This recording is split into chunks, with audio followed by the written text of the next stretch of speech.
Modern gaming is trapped, held hostage by the very technology that it's built on. The next step of gaming's evolution is here. Virtual reality is the new frontier and gaming's very salvation. And that's due to VR excelling in two main principles that I believe are currently driving modern gaming into the ground: input and innovation. But what exactly does that mean? Input refers to how humans interact and control their virtual world. And innovation is how game devs could use that input to make the player feel excited, powerful, magical, scared. But let's be honest, buttons and joysticks can only take us so far. The tools that were once revolutionary are now the very thing that is keeping devs from innovating new ways we could interact with our virtual worlds. What's up, you Chadpoles? My name is Brainfrog, and over the next few minutes, I'm gonna show you why now, more than ever, gaming needs virtual reality. And most importantly, why you and your boys boys owe it to yourselves to hop on, to help ride into the future, to invest in VR and explore the unknown, to begin innovating this new frontier, to boldly go where no one has gone before.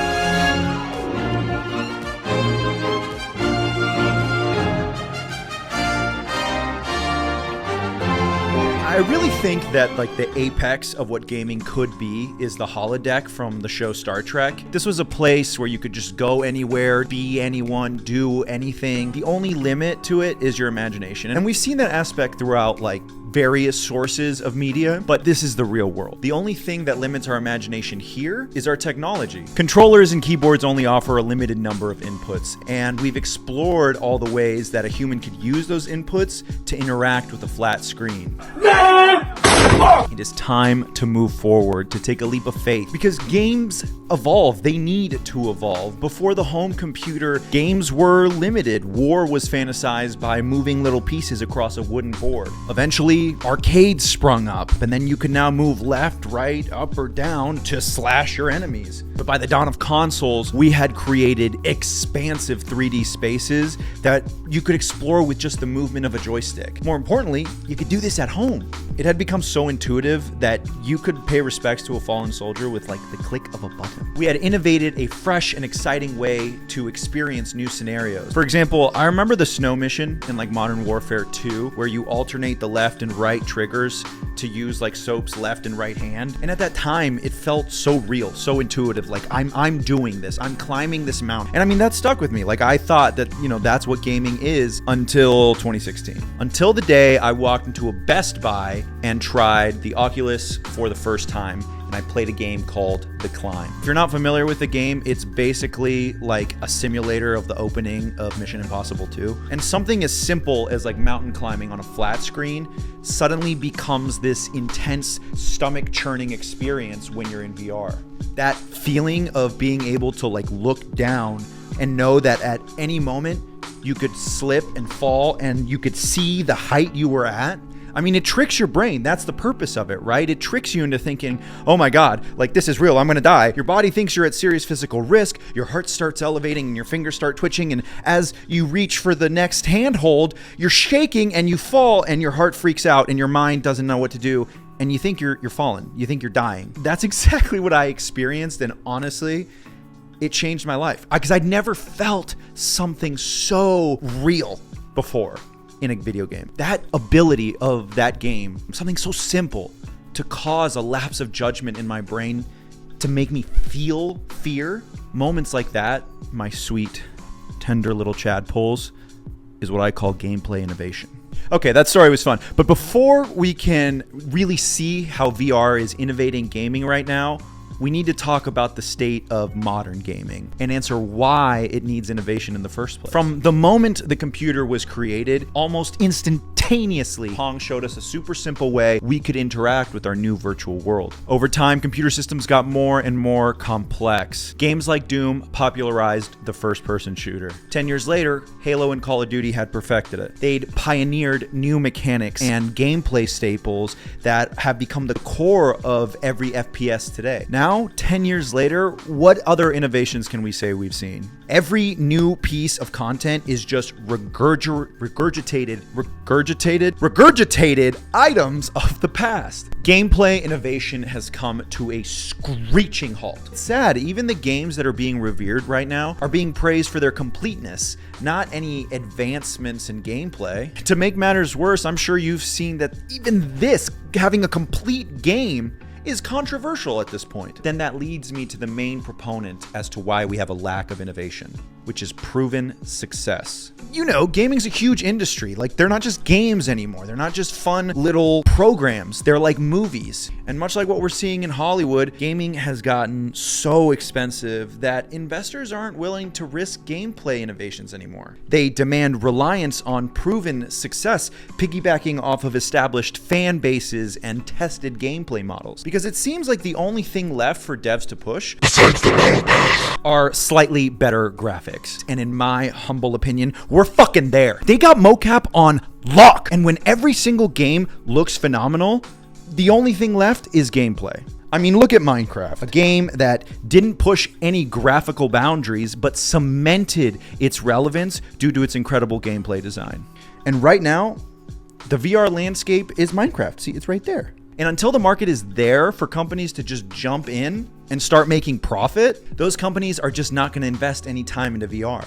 And since AAA companies don't invest in VR, all we're left with are the small scale projects. And right now, those are being made by passionate modders and game devs who love and believe in this new technology. They are the ones making immersive advancements that I hope can be consolidated into a full-scale AAA experience. Now let's talk about games. I'm sure you want to talk about games. Let's dive into a few titles that are currently using this new technology to make exciting and new gameplay developments. The first game I want to talk to you about is called The Last Clockwinder. Winner of Meta's Best Game of 2022, which, I mean, I don't know how much weight that carried. The overall objective is to repair the clock tower in order to reconnect with your past. And this is done by automating contraptions using clones of your own actions. The gameplay is this: with a click of a button, your actions for the next 5 seconds are recorded and cemented by these little clone robots called gardeners, who then repeat and cycle your action for an infinite amount of time. What starts as an easy task eventually can be automated to create marvels of precision, teamwork, and coordination.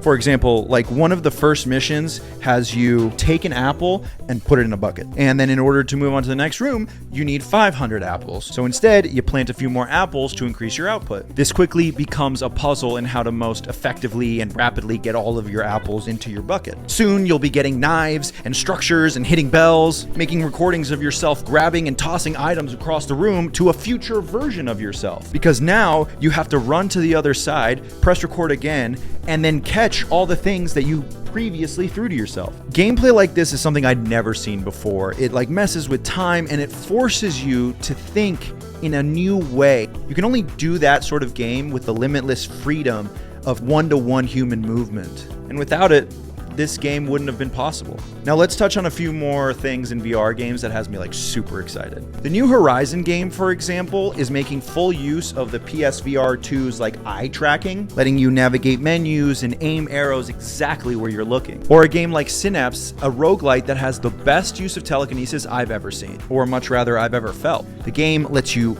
pick up items you're looking at and then move them just with your eyes. I mean, stuff like that can only be described as magic. Then there's games like Asgard's Wrath, which has an innovative use of scale in their puzzle, allowing you to switch from human to god and using the change in perspective as a tool for solving puzzles only solvable with depth perception. And lastly, there's physics.